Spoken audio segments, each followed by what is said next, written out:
अगले दिन तनाडा कहता है बारिश से हर किसी को नफरत है। ये तो सच है क्योंकि ये मौसम बहुत नम और अनकंफर्टेबल होता है और इसलिए मुझे भी ये पसंद नहीं है। सेगासाकी उससे कहता है क्या तुमने अब तक ब्रेकफास्ट नहीं बनाया है? तनाडा कहता है मैं अभी जाकर बना देता हूँ और वो किचन में चला जाता है। हालांकि उसे इन सारी बातों से फ्रस्ट्रेशन तो होती थी कि सेगासाकी उसे हमेशा ऑर्डर ही देते रहता था और उसे उस पर गुस्सा भी आता था, लेकिन फिर भी वो उससे कुछ नहीं कहता था। तनाडा फिर वेदर न्यूज देख रहा था जिसमें सेगासाकी बताता है कि कल का दिन सनी रहेगा। ये सुनकर तनाडा को शौक लगता है क्योंकि उसे सेगासाकी की सनी डे वाली बात याद आती है जब उसने कहा था कि जब सनी डे होगा तब हम करेंगे, और उसका मतलब था उन दोनों के इंटीमेट होने से। वो यही सोचकर एम्बैरेस फील करने लगता है। क्या ये वर्ड अभी तक किसी को इतना अजीब लगा होगा या फिर वो केवल मैं ही हूँ जिसे ये सुनकर इतना अजीब फील हो रहा है। फिर वो डिनर के लिए ग्रोसरीज लेकर वापस आ रहा था, तभी उसे सेगासाकी का मैसेज रिसीव होता है जिस पर लिखा हुआ था कि आज उसे डिनर में करी खानी है। उस मैसेज को रीड करने के बाद वो कहता है क्या उसे समझ नहीं आता कि मैं इतनी बारिश में फिर से उतनी दूर अकेले कैसे जाऊंगा, केवल उन 5 लेटर के लिए,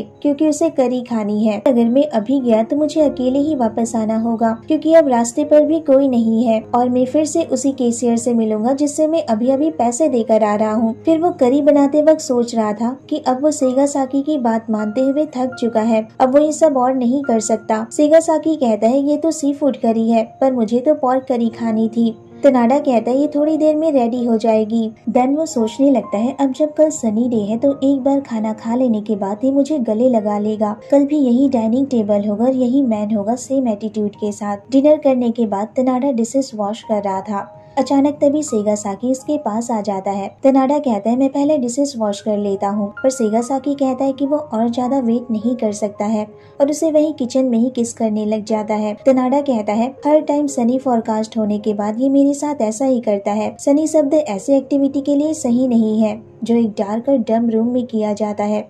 कभी कभी लगता है कि ये शब्द कितना भद्दा और अगली है जो मेरे माइंड को फोर्स करता है। तो क्या अब तुम्हें समझ आया जब मैं ये वर्ड तुम्हारे मुंह से सुनता हूँ तो मुझे कैसा फील होता है। दोनों बेड पर होते हैं और सेगासाकी उसकी हुडी निकाल रहा था पर वो उसे मना कर देता है। सेगासाकी कहता है ये तुम क्या कर रहे हो, क्योंकि आज से पहले तनाडा ने कभी भी उसे मना नहीं किया था, पर वो उसकी बात नहीं मानता है और उसके दोनों हाथों को फोर्सफुली पकड़ लेता है। देन उसे किस करने लग जाता है। तनाडा कहता है तुम सच में कभी नहीं समझोगे कि मुझे कैसा फील होता है, शायद अपनी पूरी लाइफ में भी नहीं, और शायद कभी मेरे बारे में सोचोगे भी नहीं, क्योंकि मैं तो तुम्हारा एक कॉन्ट्रैक्ट सेल्फ हूँ ना, इसलिए मुझे तुम्हारे सारे ऑर्डर्स को एक सर्वेंट की तरह फॉलो करना होगा और मैं इसमें कुछ नहीं कर सकता। अब सुबह हो चुकी थी। तनाडा सोच रहा था कि ये मेरे साथ हमेशा सनी डे से पहले ऐसा क्यों करता है। शायद ये बात सेगासाकी ने सुन ली थी। वो उसकी तरफ मुड़ता है और उसके चिक्स पर किस करता है और उसे फिर से हक करके सो जाता है।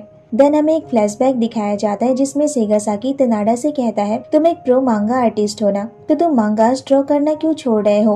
तनाडा उसे बताता है कि उसके मांगा की सेल अच्छे से नहीं हो रही है और जितनी भी सेल्स हो रही हैं उसमें उसका खर्चा नहीं निकल रहा है, इसलिए उसे रेगुलर जॉब की जरूरत है। सेगासाकी कहता है लेकिन तुम इसे भी कंटिन्यू करना चाहते हो। तनाडा कहता है हाँ। सेगासाकी कहता है तो फिर मेरे घर चलो, मैंने प्लान बनाया है कि मैं फ्यूचर में एक हायर अर्नर बनूंगा और मेरे पास फ्यूचर में बहुत पैसे होंगे। तो बताओ तुम्हारा आंसर क्या है, क्या तुम मेरे साथ रहना चाहोगे, मेरा मतलब अपने मांगास ड्रॉ करना चाहते हो या नहीं, और मैं तुम्हारी उसमें हेल्प करूंगा, तुम्हें फाइनेंशियल सपोर्ट दूंगा। तो मेरे साथ मेरे घर पर चलो और इसके बदले तुम्हें मेरी हर बात माननी होगी।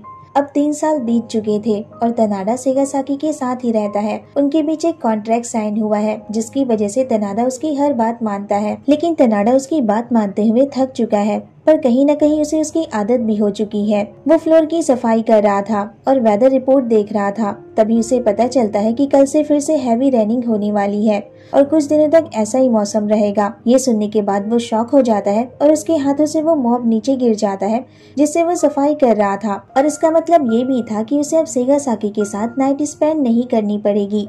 ये सोचकर वो खुश हो जाता है और कहता है ये तो बहुत अच्छा है, पर वो अचानक सोचने लग जाता है लेकिन क्या ये सच में अच्छा है, क्या मैं कुछ दिनों तक सच में ऐसे ही ठीक रहूंगा। यहीं पर ये एपिसोड खत्म हो जाता है। तो कैसा लगा आपको ये एपिसोड, मुझे कमेंट करके जरूर बताना। अगर वीडियो अच्छी लगी हो तो वीडियो को लाइक, शेयर और मेरे चैनल को सब्सक्राइब करना मत भूलना। Thanks for watching. Bye bye, take care.